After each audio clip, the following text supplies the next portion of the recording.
Assalamualaikum warahmatullahi wabarakatuh. Sampurasun. Wilujeng siang pemirsa, patepang deui sareng simkuring Dilla Apriliandira di acara Kilas Warta. Nu nyajikeun informasi aktual jeung faktual 15 Maret 2021.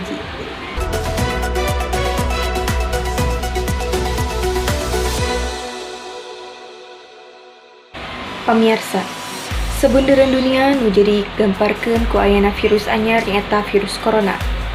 Virus ieu awal kadeteksi di kota Wuhan, Cina sawarsi kapengker. Tepatna kaping 7 Januari 2020. Dugi ka ayeuna di Indonesia masih keneh seueur nu kapapar COVID-19.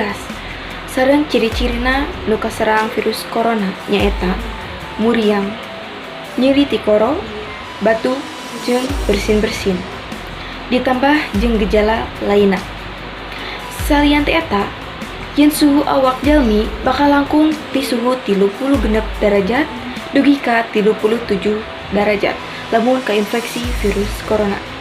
Menurut Garmetsi, nyarankeun masyarakat kedah nerapkeun pola hirup sehat sapertos seueur nuang bubuahan, sayuran, jeung olahraga nu teratur.